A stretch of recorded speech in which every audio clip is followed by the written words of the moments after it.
I appreciate it. I have a class on honors, so. Okay. Don't complain. Well, everything's arranged by the Lord. Okay. Anyway, he's the agent. He can even work through me. Om Namo Bhagavate Vasudevaya. Om Namo Bhagavate Vasudevaya. Om Namo Bhagavate Vasudevaya. Om Namo Bhagavate Vasudevaya. Om Namo Bhagavate Vasudevaya.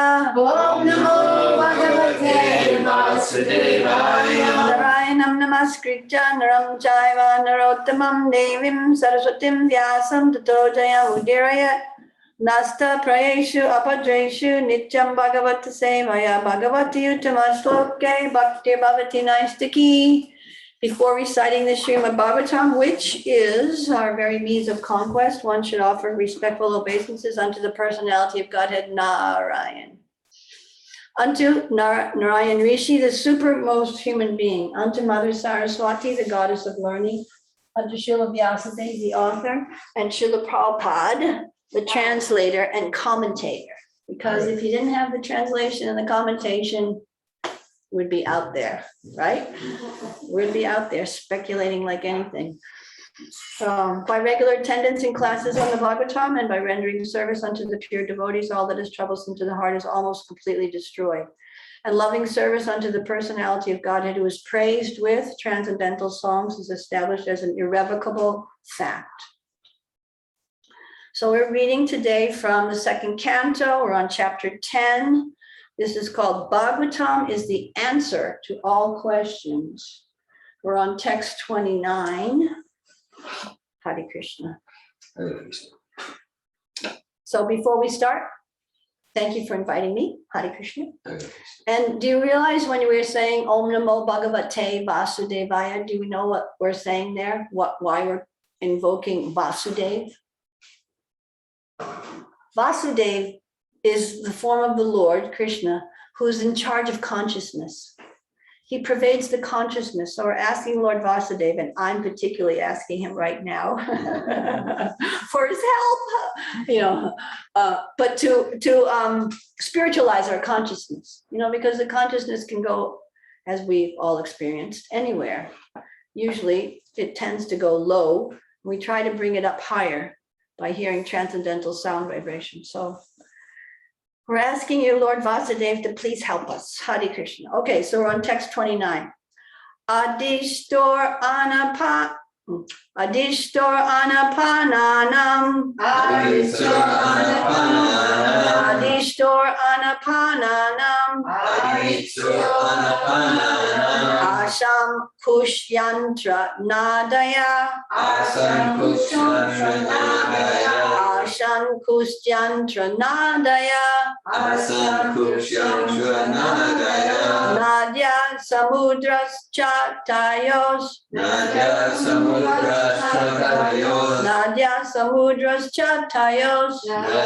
samudras chatayos. Tushti pushti tad ashraye. Tushti pushti tad ashraye.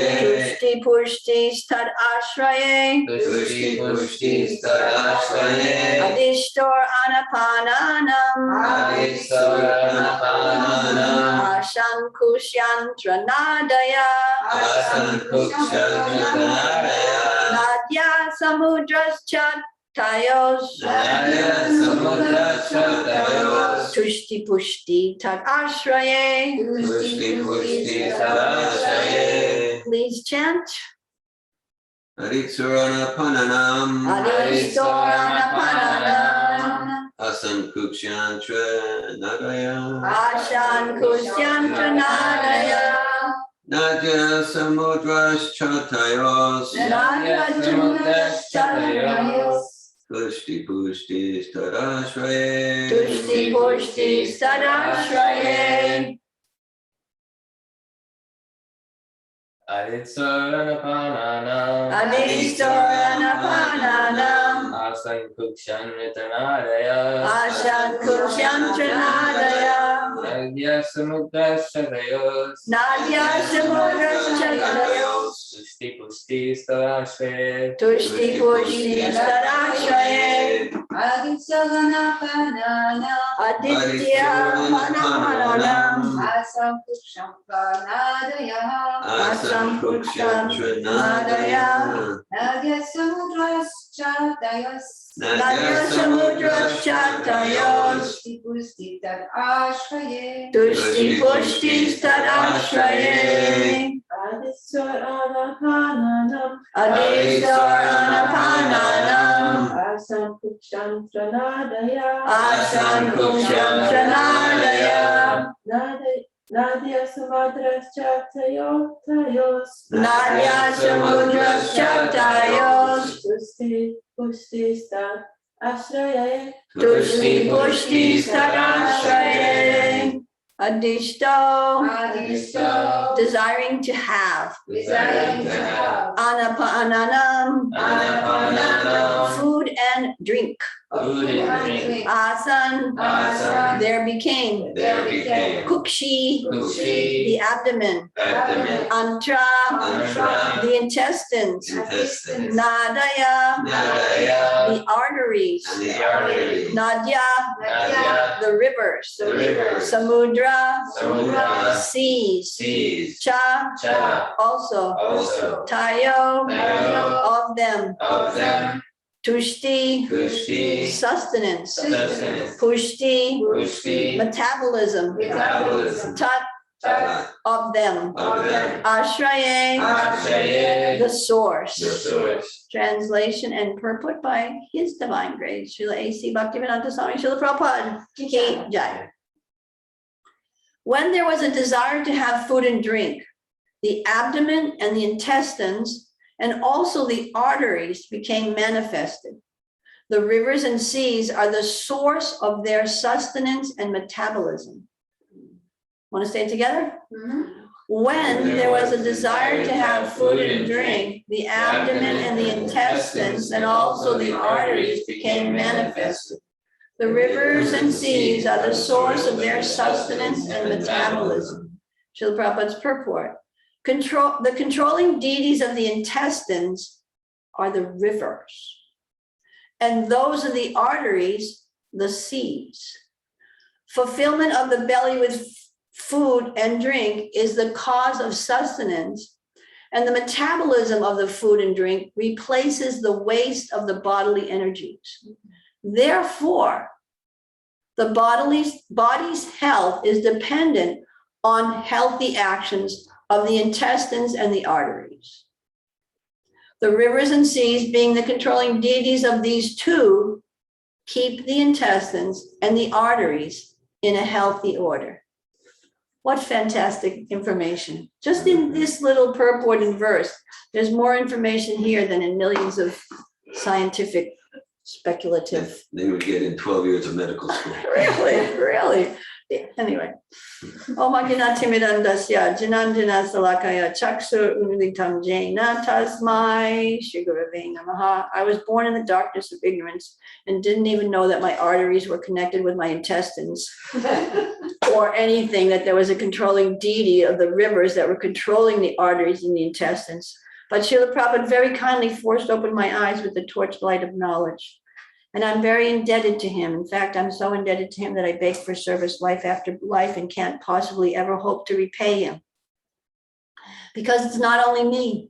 He's given the knowledge to everyone. He's given the knowledge to everyone. It's there in his books, and we just have to try to take advantage of it, avail ourselves of this information.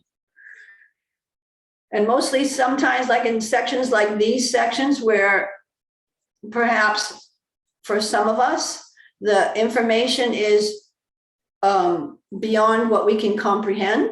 There's a lot of sections in the Bhagavatam where the information is beyond what we can comprehend.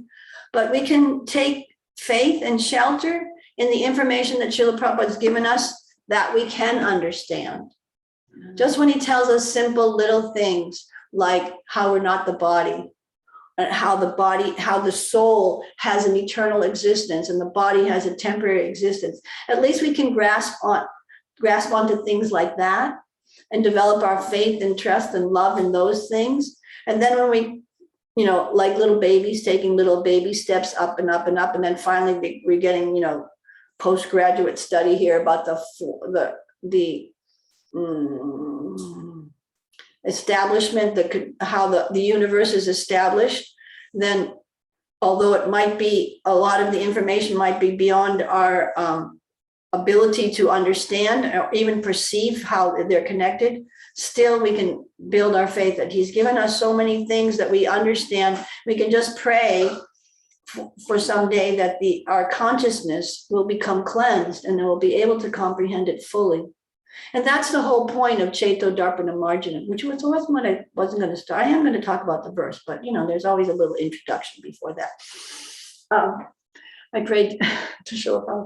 What am I going to say about arteries and intestines? Okay, but anyway, Cheto Darpana Marjanam, the consciousness, the original consciousness of the living entity is pure and can comprehend these things. And it's just a question, it's just our dirt that we've put on top of ourselves for so many false identifications of so much lifetimes previous to this. And then even in this life, so much false identification that covers our real consciousness and makes it sometimes challenging.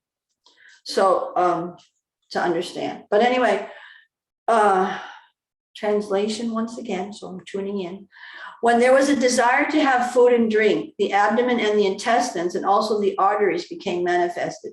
The rivers and seas are the source of their sustenance and metabolism. So a few things that came to mind when reading this verse and purport, and the previous verses also, were how we've gotten so far in our modern age. We've gotten so far from the understanding that there's a personality behind everything. What to speak of that there's a supreme person, and what to speak of that there's a supreme person whom each one of us has a personal relationship with. What to speak of, not just on the human platform, but all of those living entities in every single life body, you know, grass, trees, amoebas, they're persons who have a relationship with Krishna also. And he simultaneously has that relationship with us individually, uniquely. It's all unique, and simultaneously he can have it with everybody. So his you know, potencies are way beyond ours. Way. In fact, it's kind of probably even offensive to even try to compare it. You know, our limited capacity. But there's a person behind the creation. So this chapter 10, starts off with the 10 subjects of Srimad Bhagavatam, text number 1. Atra Sarga, I used to know it. And the 10 subjects of the Bhagavatam. Where am I? Okay, here we go. Atra Sargo Visargascha Stanam Poshanam Utaya Manvantare Shanukata Nirodho Muktir Ashraya, who is the source. So these are the 10 subjects in this Mahapurana. There's much Vedic literature, many Puranas, but what's the characteristics now of the Mahapurana is that it contains these 10 subject matters. And particularly we're talking about here Sharga and Visharga. Sharga is the creation of the Lord, how he creates all the ingredients. He creates all those ingredients. And then Lord Brahma comes as the original engineer, and he takes those ingredients and he arranges them in certain ways and creates the universe and everything with those ingredients. So for sometimes if people look at the creation, they're thinking that the creation of the world is the ultimate creation. And yes and no. Actually, the creation of the ingredients by the Supreme Lord, that's the creation. Lord Brahma is just taking those ingredients and manipulating them and organizing them in a certain way and creating from those ingredients already created by the Lord, the situation that we're reading about now. Now, one very important somewhat comprehensible lesson from all of these verses and series of verses is that first the Supreme Lord desired. First, he desired. He, the supreme ultimate person, desired. And then we are able to function in certain ways because he desired that. He desired this to create the cosmos. Then the cosmos was created. Then all the ingredients of the cosmos. And when he was manifesting that huge form, that universal form of the creation of the cosmos, when it was lying in the cosmic ocean in some form or other, when he, just a few verses back, when it was all dark, but he desired to see himself, then the eyes were manifest and then we could see. But first it's his desire to see, then our ability, or he's giving us the ability to see the reflection. So similarly, even here it explains, when there was a desire to have food and drink, the abdomen and intestines were also, and also the arteries became manifested. So first the Lord desired these things in his form, not that he didn't have a form and a creation before that also, but in his form of the universal creation, he desired to have food and drink, and then was manifested these items that are mentioned here. And simultaneously, the controllers. So we're thinking, I'm in control of my intestines. We can ask somebody here if she's in control of her intestines, and she will say, no way, I wouldn't be going through this if I was in control, right? We're thinking we've taken everything and we've, mumbo jumboed it, and thinking, oh yeah, if I eat healthy, then I'll be healthy. If I do this, then if I get enough exercise, if I do that, if I arrange my life in a certain way. But ultimately, there's a supreme controller of all of those ingredients, and we're not the controller. That's another sub-lesson of all of this. We're not the controller. And it's so easy to say, isn't it?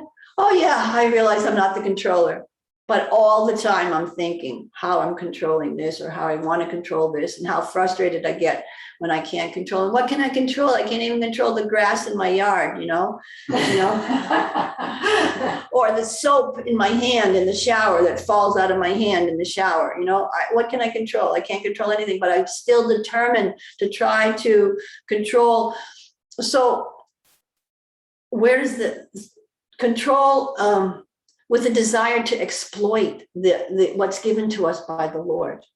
He's given us everything. It's his. Ishavashamidam sarvam. Everything. Om Purnamadaha Purnamidam. Shri Upanishad, invocation verse. Everything is created by the Lord, complete. The Lord is the supreme complete. Everything's created by him, and everything that's emanates from him is complete in and of itself. And somehow or other, even though I have nothing to do with any of that, still I think that all of this is for my enjoyment. And then we wonder why there's difficulty in the world and why there's contentious and contention and disagreement and everything. It's because of that Ishava. No, not because of the Isha, because we're thinking that I'm the Ishavasha, I'm the controller, and I'm the enjoyer, and it's meant for me. And if you're in my way of what I think I should enjoy, then we'll have some difficulty there. So it's a question of putting the puzzle pieces together in the sense of that. So the information from Shri Upanishad that everything in the universe, animate or inanimate, is owned and controlled by the Lord. And we have our little quota. And if we observe, if we follow that, then we can live peacefully without getting entangled. And the more that we think that this is me and this is mine and then the more we get entangled in that Ishvara bhav, that desire to control, and get entangled with karmic reaction. So in the previous verses, it was mentioned that as soon as some function of the living entity is created, like the eyes, for example, it's not that just the eyes and the ability to see is created, but there's a deity, a demigod that's controlling the eyes. So even the blinking of the eyes, which we do automatically without thinking all the time, or the breathing, we're not thinking, there's somebody in control of that. And so therefore, oftentimes, so therefore, not therefore, but so when we get surprised when our eyes don't blink like they used to after you get the signs of Yamaraj, you get the letters of Yamaraj. I just heard about those letters of Yamaraj. Did you hear about the letters of Yamaraj? The 4 letters of Yamaraj that he sends to every living entity. Not exactly to do with this verse, but I just thought of it, so I'm going to bring it in. This is a story from the Itihasa, so it's bona fide. So there was a gentleman who understood that, life is temporary and that he's an eternal soul, but he still had a tremendous desire, like most of us, to try to enjoy it to the max. But because he was a little aware of spirituality, he decided that, I think what I'll do is make a deal. I'll try to make a deal with Yamaraj so that I'll get a notice when I'm going to die. When I get that notice, then I'll prepare. Then I'll take the spiritual life. After I get the notice, I'll prepare for spiritual life, and I'll do some austerity, make up for all my past activities, which is a very bad attitude. But anyway, yeah. And so for some unknown reason to me, anyway, Yamaraj agreed. Okay, I'll give you a notice. I'll send you some letters. Okay, so the man was enjoying, and all of a sudden, he found himself in the court of Yamaraj. And so he was with Chitragupta. Chitragupta is one of the guys who reads the book of our activities. He said, oh, okay. He said, well, you have a really interesting life here. There's a lot of things we've noted down that you've done that you're going to have to pay for now. And he said, I have a deal with Yamaraj. He was supposed to send me a notice. I want to talk to him. Can you get him here? And Chandragupta said, this is how I heard this stuff. Oh, no, not another one who wants to talk to the boss. And so he called Yamaraj, and Yamaraj agreed to come. And the man was discussing with, you were going to send me some notice. And Yamaraj said, didn't you get my notices? I sent you a notice. You did? I didn't get any notice. He said, yeah, your hair turned gray. Yeah, that was one notice. He said, oh, I didn't notice my notice.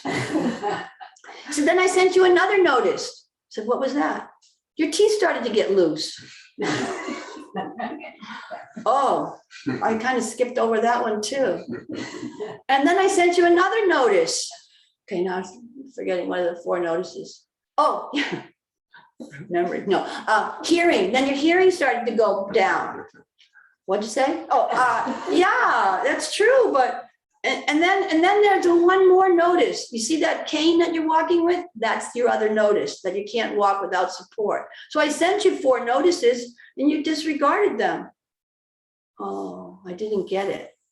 So some of us have gotten a few of those notices already. And so it's very important. And some people, some people don't get a whole bunch of notice like that. Whatever. He has many ways to deal with many people. I can't exactly remember how I got distracted by that, but The demigods. Demigods, thank you. Wow, memory. She's way younger. Yeah, the demigods. So the process of creation is such that when the creation of the eyes is there and then we're able to see, there's also simultaneously created, but not always directly stated in these verses, that there's a controlling deity behind all of them. And these are the deputed agents of the Lord. Ultimate controller is the Supreme Lord, but the deputed agents of the Lord, they have their job description and jurisdiction. And therefore there's stories in the scriptures, and we've seen in our own life that although someone might have the desire to control their hand or throw an arrow, or that's what I'm thinking of, sometimes it's blocked by the Lord. There was one, can't remember the exact story, of somebody who wanted to curse a sage or something, and his hand was blocked from doing it, and they realized, he's not the supreme, not the supreme controller over anything, not anything. We're not the supreme controller over anything. And so what's the safe position? is to develop that attitude of a servant, that I'm just a simple servant of the Lord. I'm just to be engaged in his service.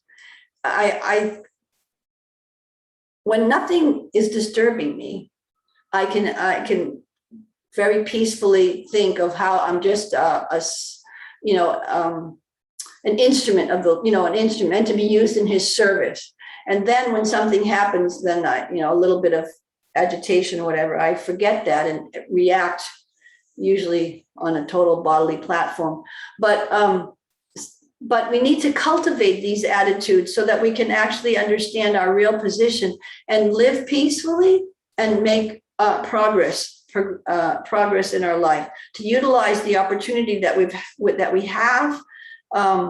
And especially now that we've been so fortunate to come in contact with Srila Prabhupada and Srila Prabhupada's books and the information in Srila Prabhupada's books. So if anything, when we come across these sections, now this section of creation, I think I mentioned this in my last class, but maybe you guys don't remember. But this section of creation is mentioned many times in the Bhagavatam, many times. Second canto, we've got one perspective. Third canto, we've got another perspective on the creation. It's mentioned over and over and over again. So why is that? Because, it's really hard to understand, and some of us would be much happier if we just had some happy stories or something to read about, or, whatever.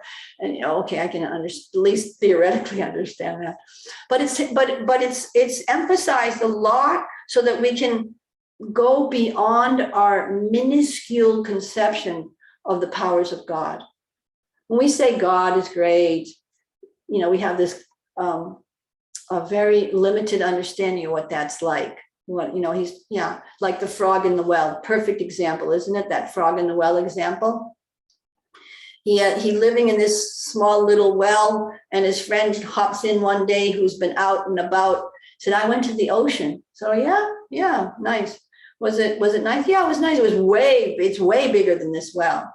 And the little frog who's just been in the well, all he can understand is this 10-foot well or whatever, however big his little well is. And how can he conceive of the size of the Atlantic Ocean, or whatever ocean you want to take?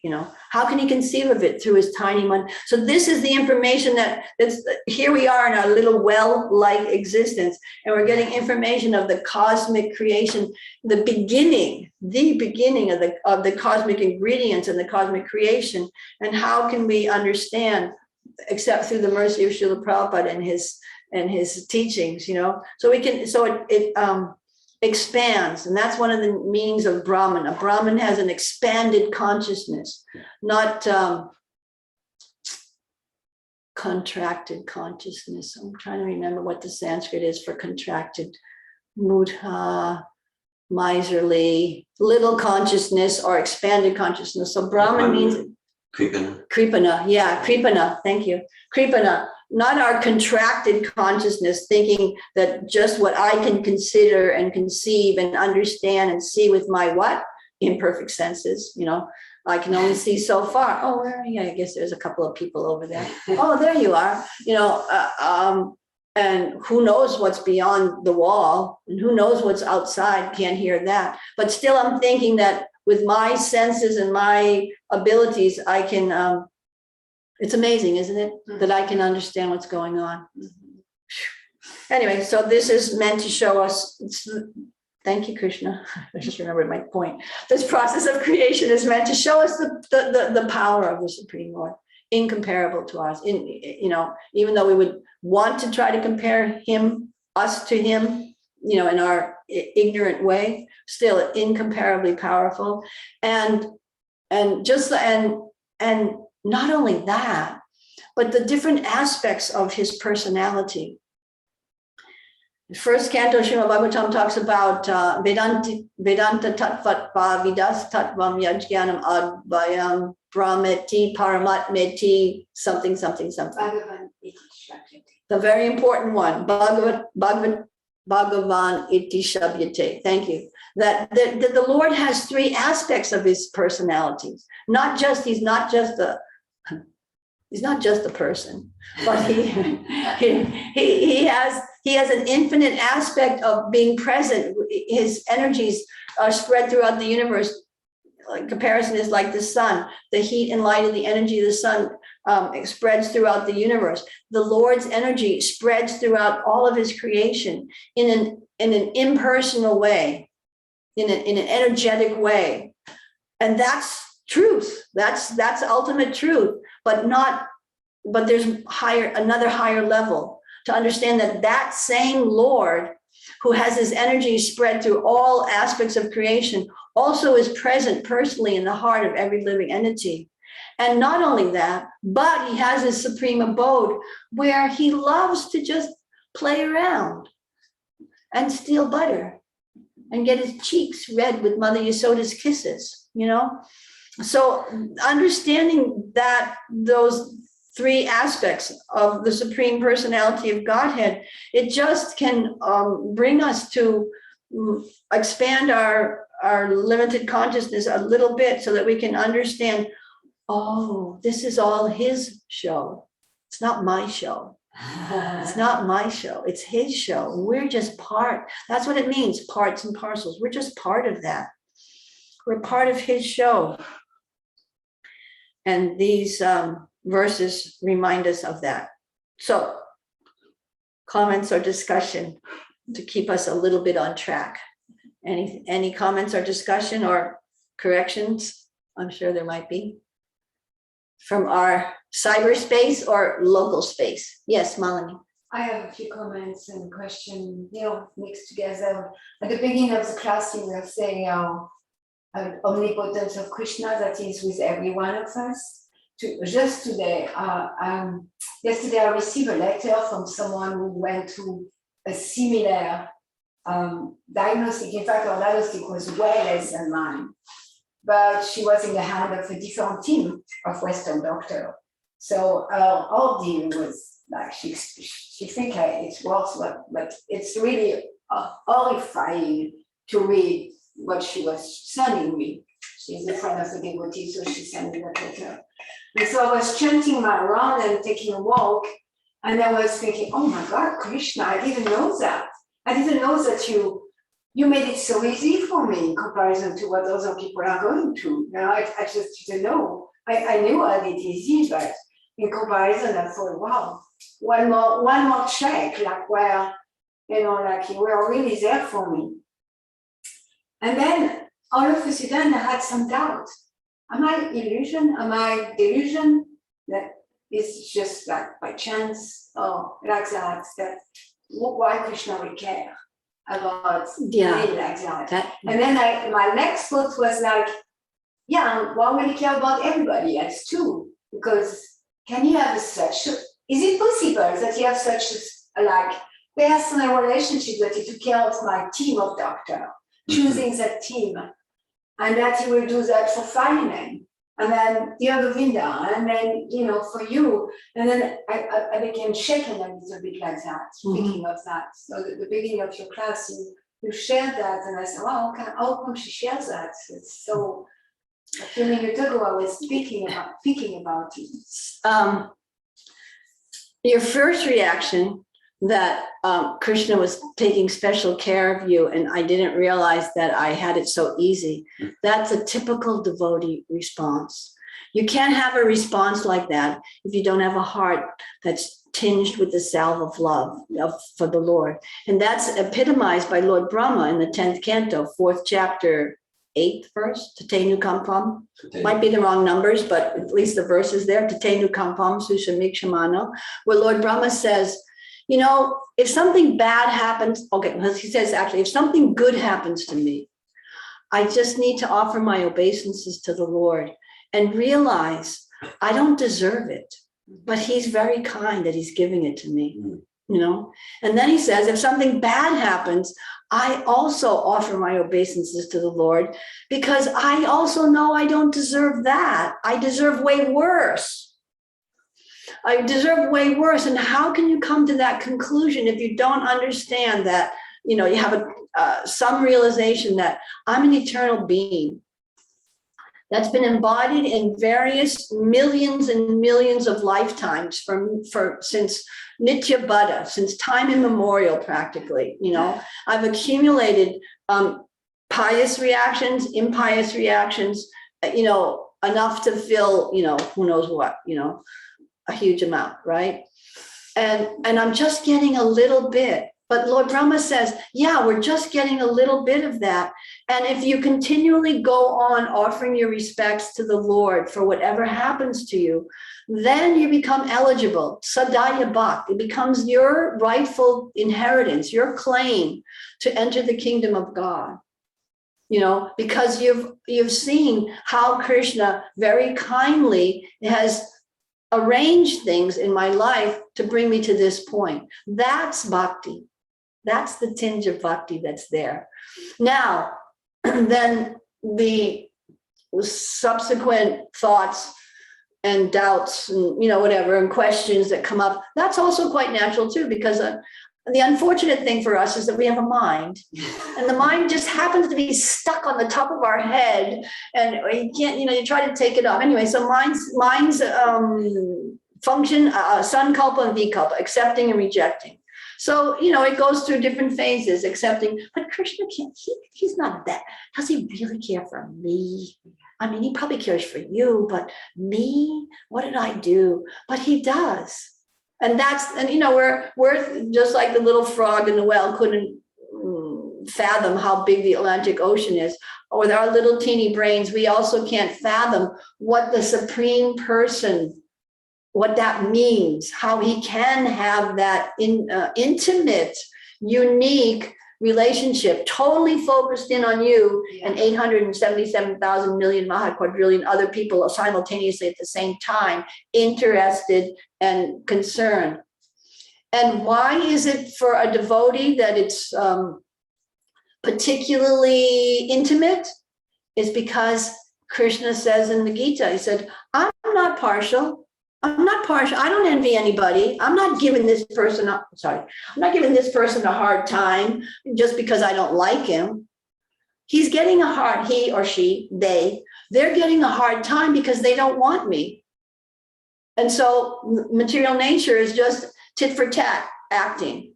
But somebody who tries to surrender, and okay, perhaps you might not be the most surrendered person in the world yet, but you're close. You might not be, but still, we've made an attempt. Even Lord Ram says, someone who says, chants my name only once, I am forever indebted to him. It's amazing, right? Amazing. So these are faith-building experiences for us. Oops, I'm going to get distracted. I'm going to go back to the point. Krishna, for someone who's trying to surrender to him and rendering service and chanting his name and attempting to chant his name with love and attention every day, Krishna's got a special connection, and then he's arranging those things. Now let's take the situation. Perhaps you're aware that the temples in Bangladesh have been, desecrated by the local inhabitants there, okay? And 2 devotees have died so far, and probably more. Okay, so the question, well, why didn't he save them? It's not a question of saving the body only. It's a question of, it appears to us that the most important thing is to save the body, but that's because we just forgot for half of a second there that, oh yeah, I'm not my body. I have an eternal life, and I can't really be killed. So he's making a perfect arrangement for them so that they make further progress, or they might have made the ultimate progress, and gone back to Godhead. So perhaps sometimes we judge our circumstances with again, materially tinged conception. Oh, saving me means no more pain, no more this, no more that, whatever. But it doesn't necessarily mean that, but it means realizations and coming closer to the Lord, and utilizing whatever circumstances that we have to come closer to the Lord. That's the saving Krishna says, and any little bit that we do, neha bikrama nastoste, any little bit that we do is never lost, and will save us from that ultimate danger of being degraded. I forget your other things. But it's a question of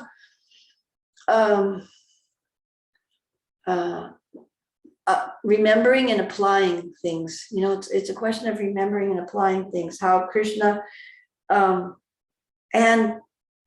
not being judgmental. You know, in the sense of thinking, oh, because this other person might be suffering apparently more than I had to suffer, therefore they must be more sinful, or, oh, you know, whatever. I'm not, you know, or they're unlucky or whatever. No, it's a question of, there's a few factors there, but, you know, sometimes the punishment has to be there so that one can actually ultimately come to the point of turn their face towards the Lord and pray to the Lord. Ultimately, that's the real reason for suffering in this material world. Suffering isn't for suffering's sake, that suffering is so that we actually understand, gee, there must be something I'm doing wrong. There must be a better way. You know, there must be a higher purpose, et cetera, behind all this. And what's beyond all of that? It's a little, would you like to add anything or clarify anything? Or Appreciate. excuse me? I appreciate your response. It clarifies for me because it was, somehow doubt came that it cannot be that intimate, you know, maybe because of fear of intimacy, because of Shunyavad, also a personal conception of God that are so deep. They're very deep. They get in the way. Like I was in that realization, I was feeling really intimate. Yeah. And then right away, my mind and like the doubts, and then the all impersonalism. No, it's just random. Yeah. It's just random chance. Yeah. And it happens all the time. You know, it happens all the time. Just like, and that's why Shravanam Kirtanam Vishnu. It's a Nityam Bhagavata Seva. It's every day we have to hear, and even that every minute. And then even that is one thing about hearing, and it's one thing about being attentive to what you're hearing. Yeah, so it's a practice. That's what we're doing. Thank you. Thank you. Other comments or questions? Any hands online? Oh, thanks. I don't see any hands. I just see people. Oh, I see one hand over there again. There is no other hand. I have no other. Okay, I don't see any online. Thanks for I'll do it too. Okay. In your class, you spoke about like the Lord desire, and after a desire things manifest. And in this chapter, there was like the blue hue, you know, the hue of the navel of Vishnu, which I understand are the living entities. Oh, okay, yes. They first So when you said that, what came to my mind that I didn't think about it before reading this chapter is that the living entities that are wind in Lord Vishnu, are you distracted? No, not at all. Yes. The living So entities. the living entities that are, you know, like at the end of the day of Brahma, it's all wind up in Yamaraja Vishnu, and now it's coming back. They have all desires. They have the desire. Isn't that amazing? They have the desire to see, they have the desire to eat, they have the desire to have sex, they have the desire, all that. But until the Lord desires it, like you said, then nothing happened. Yeah. Because desire is always there, it's part of the soul. Desire is always there. Yeah. And so they like the amalgam of that blue hue is desiring in so many ways, and nothing is happening until the Lord desire, and then finally their desire manifest. But until the Lord desire, so I'm looking at, okay, it's true at the beginning of creation, and it's true all the time. All the time. But when you first started to speak, I thought you were going to go in a different direction. So I was like getting all excited. And then you went. You can go in your direction. Yeah, okay. I'm going to share my direction. Was that the living entities, they burst forth through the abdomen of the Lord, and Lord Brahma puts them in different places and everything. And then the Lord breathes, you know, that's Garbhodakshai. Yeah, and they're in the pores, and they come out in little seed forms. The universes come out in little seed forms and expand into whatever size they are. And then the Lord just goes, and they all go back in for 4,300,000,000 years, literally, for an inhale. And so they're all sleeping in a dormant state, but they have their desires from the previous lives. And when they get manifest again, they wake up and think, oh yeah, I want some money. I want to enjoy this. I want so many things from previous desires. Whoa, what amazing, isn't it? It's, the continuum of material desires until it gets 100%. Wow, we really need the mercy. Pray for the mercy of Gornitai, to get that cleansed, so that those desires, just like in your previous comment and question, when you're saying that, then there was a realization of Krishna's intimately taking care of you, personally taking care of you. And then there was what appeared to be a doubt manifested, probably from Sunyavadi, from, voidism. It couldn't possibly be that personal.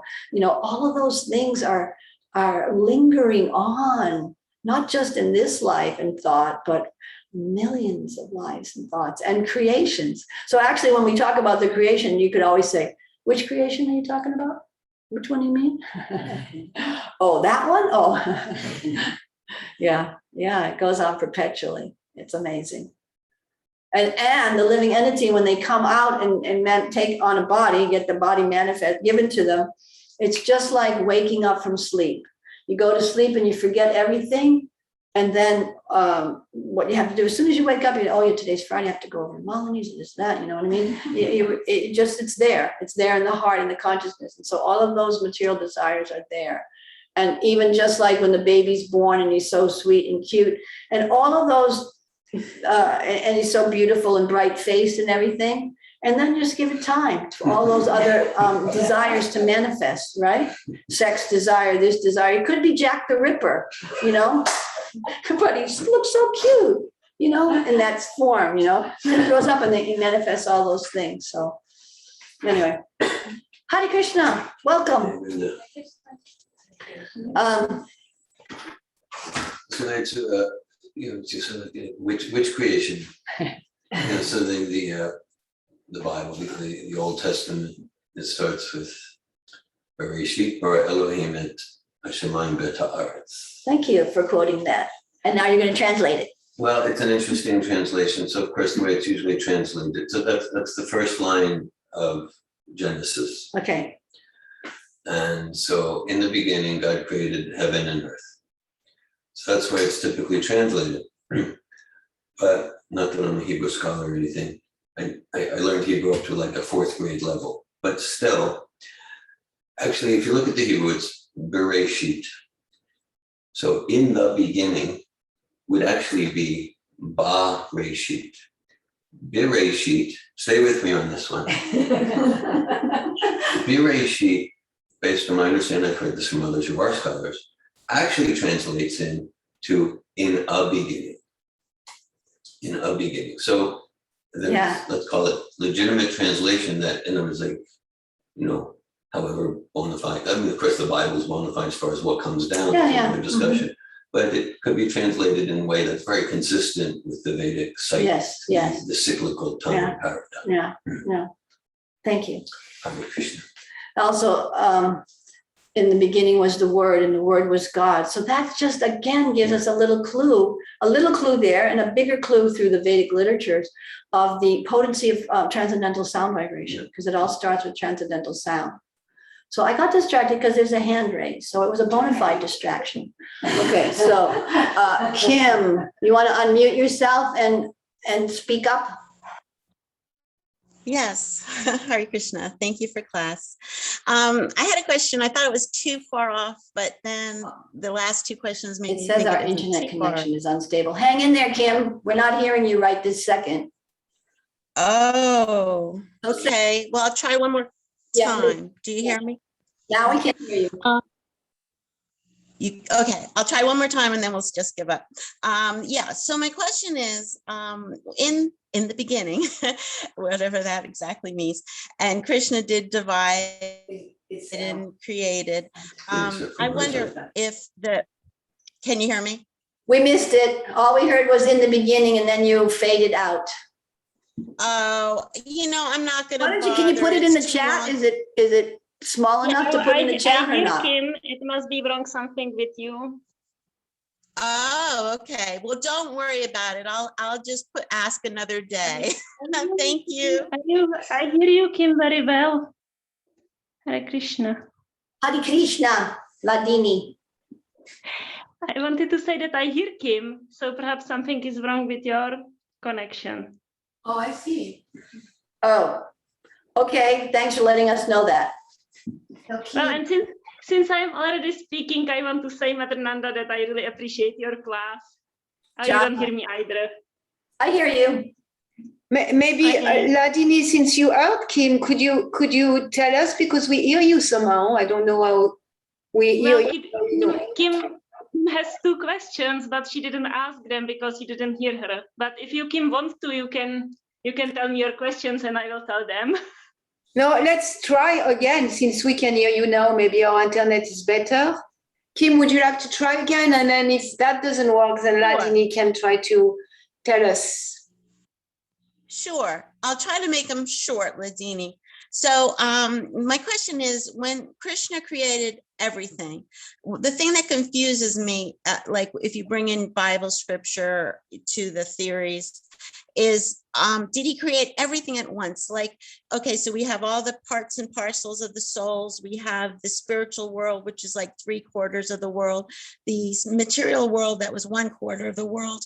Was that all created at once? And the reason I wonder that is because then that means that Krishna saw or foresaw that the spirit soul might want to divert into the material world and leave the spiritual world. Or did he do it as an afterthought? Like, oh, these spiritual souls want to leave. I have to make a material world for them to learn in. Like, was it all at once or was it pre-known? Does that make sense, Ladini?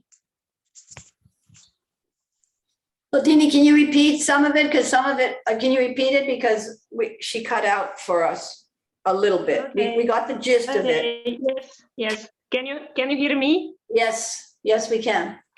All right. So Kim is asking whether the Lord created everything at once, or if like there were some, like, I guess, time in between, like he created like the spirit soul and all sorts of different material energies, and so did it happen like at one moment, or was it over time? Kim, am I understanding you right?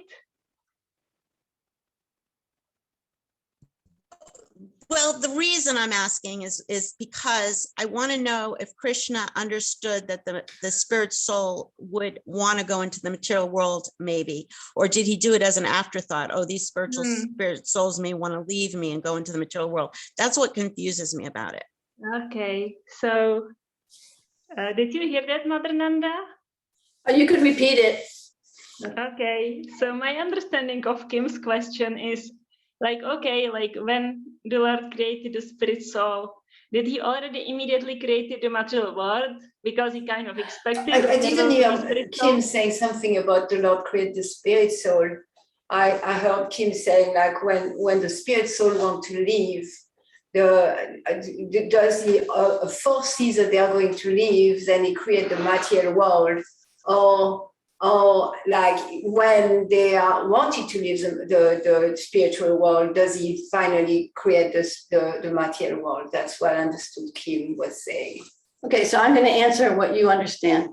That based on that, I'm going to try to answer, and I think some other people might help a little along the way.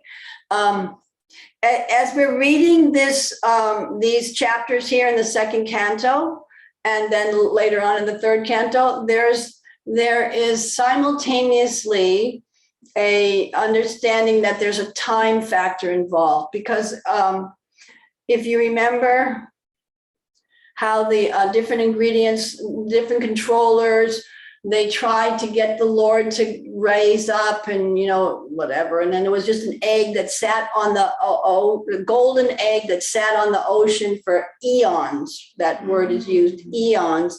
And then when they tried to raise the universal form up, he couldn't raise until consciousness entered in. So they're simultaneous. And again, this is a very, I'm also not a huge scholar. I'm not very much of a scholar at all, but this is my understanding. So there's simultaneously a time factor. And then also when Srila Prabhupada is asked about this, he gives a couple of different types of answers usually. And one is, you're not going to be able to understand it, because one is that we're trying to understand time according to how we conceive time, but it's not necessarily like that. And these, just like, again, that simple example of the frog in the well, we think that it fits for certain things, but it fits for many things. So these concepts of the creation of the ingredients of the world and they're like large. They're big concepts. They're difficult to understand. So with our tiny brain, it is possible to understand. And some people definitely have a better understanding than myself, but we're limited by our preconceived notions of what creation would be like and stuff. So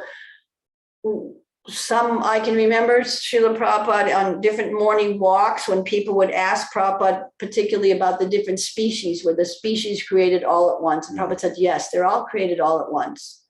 And then they would say, but what about the dinosaurs? They're extinct now. He said, well, that's because you think this world is the whole world.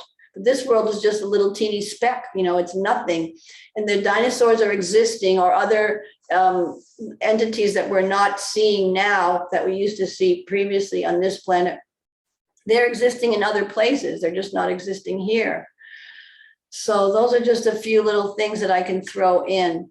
And then another thing, I think a very important understanding about the living entities, whether they stay with Krishna or they decide they want to leave, is that because Krishna, in his kindness, he is giving everybody free will. He never takes the opportunity. He never takes the free will away from the living entity. So, and he is the self-sufficient philosopher who's been fulfilling everyone's desires since time immemorial. So if somebody has a desire to try to enjoy separate from him, then he facilitates that by letting them forget him in so many different ways. And if somebody has a desire to remember him, then he'll facilitate that by bringing them in contact with scriptures in different times and places that'll enlighten them, that will gradually bring them to higher and higher levels of understanding. So those are just a few little comments that I have. And if you would like to add something that's more to the point, that would be nice. Well, I'm thinking like an analogy comes to me like, okay, let's say someone or a group sets up, okay, let's create a state, a government, okay, like that. So, okay, so the government with some basic understanding of sociology and psychology, we're gonna build universities, and we're also gonna build prisons.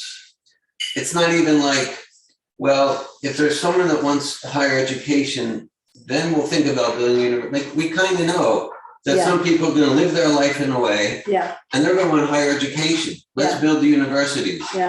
And other people, they're going to choose criminal life. They're going to choose criminal life and violate the laws. So let's build prisons like that. And because there's going to be some who direct their propensity for desire in this way and that way.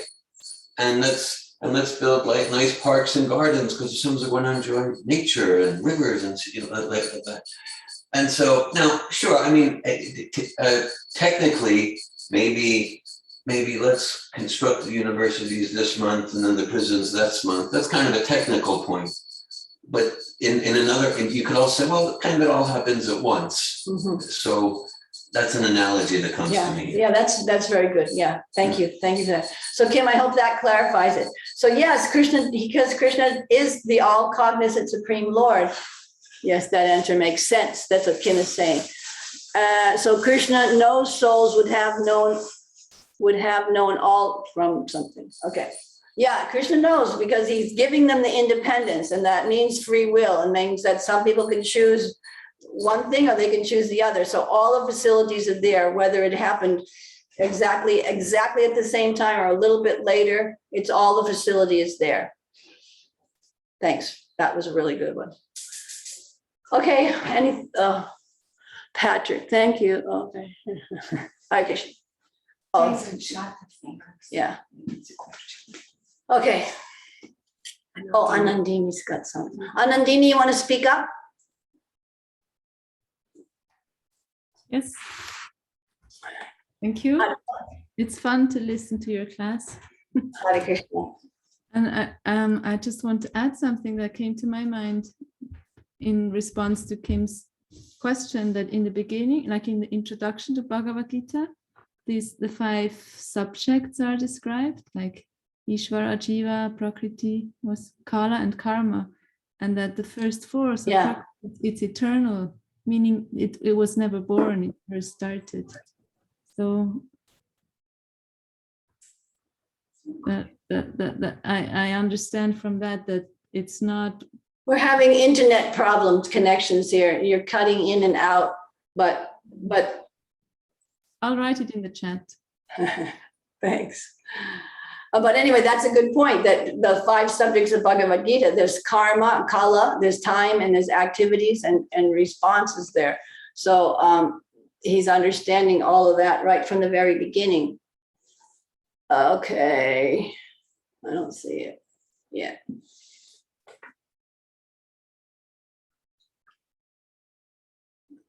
That's Kim. Krishna. No, Latino had it right. I don't know. No, Ladini, that's what you said. Okay. Okay, so.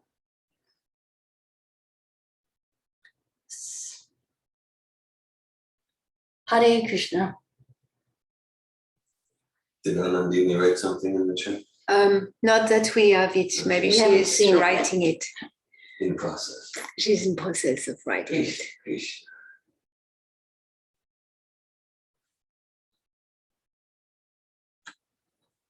Okay, here, 4 subjects, Ishvara, Jiva, Prakriti, and Kala are eternal, meaning that they were never created.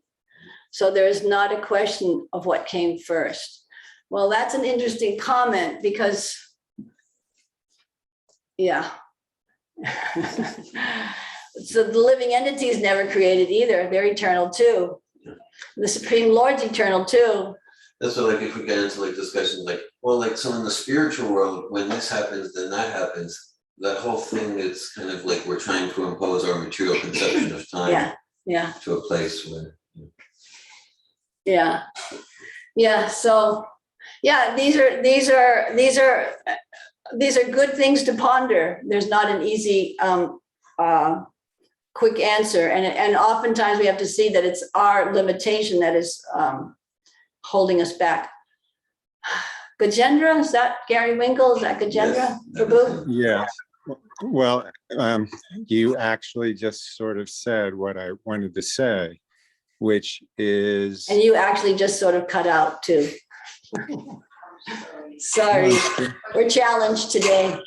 Okay. What you stated, just stated, is kind of what I wanted to say, and you just happened to say it right before calling on me. But it was that I wanted to convey that it's, I think, very important to be open-minded in our meditation about these subjects. Of course, we want to feel like we have knowledge and we understand, and okay, well, here's this thing, and what does that mean? And here's the answer. But to actually understand even what eternality is, as opposed to being materially conditioned and thinking of what is time in this world.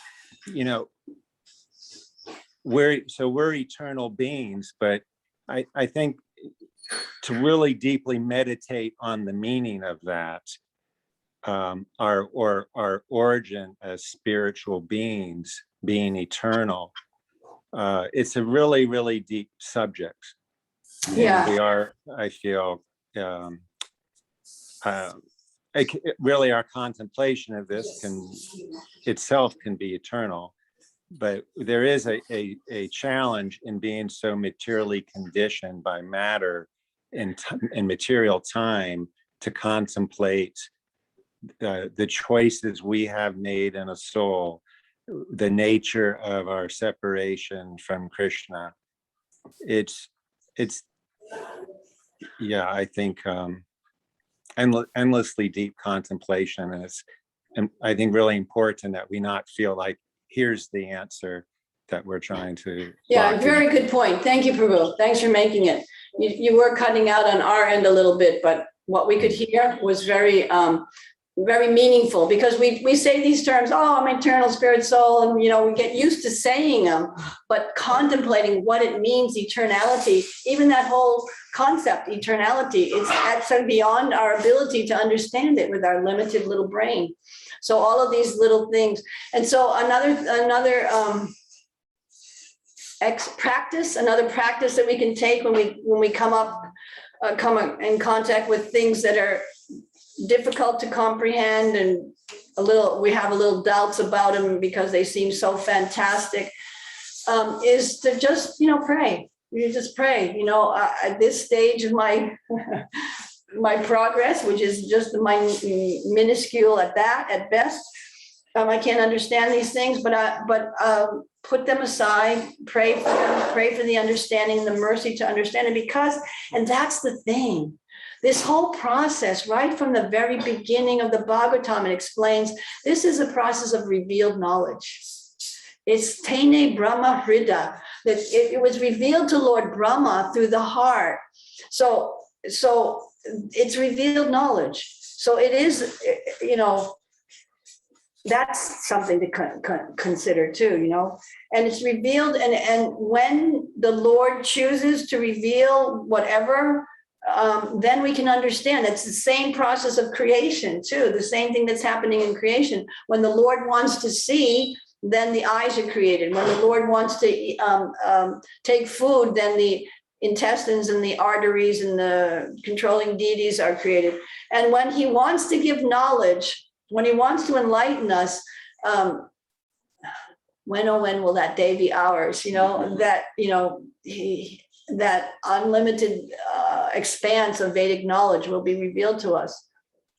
And in the meantime, we just plug along with what we have and pray for the mercy of the Lord and the association of devotees to help us understand.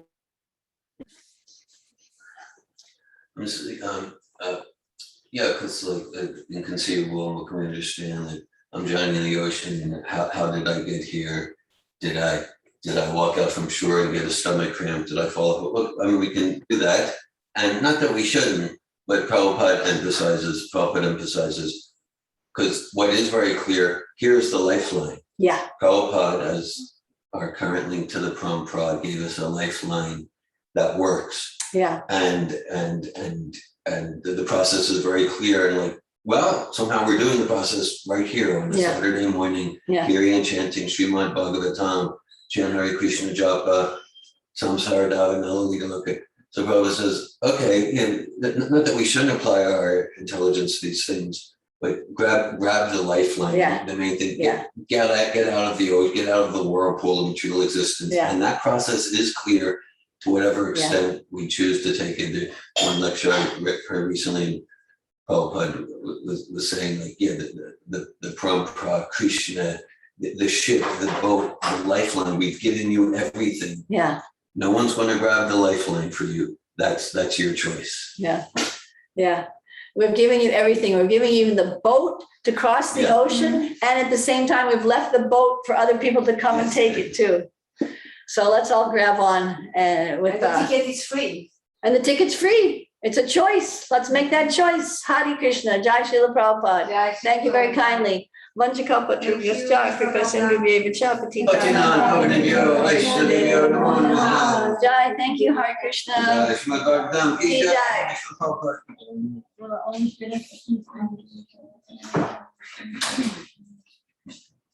There's a turning. I apologize for the technical difficulties. You know, We haven't they under experienced that control. before. Haribo. Just a point. Yet another thing. Yes, Right. another We got our system of intestines and our Hi, not Krishna. under our control.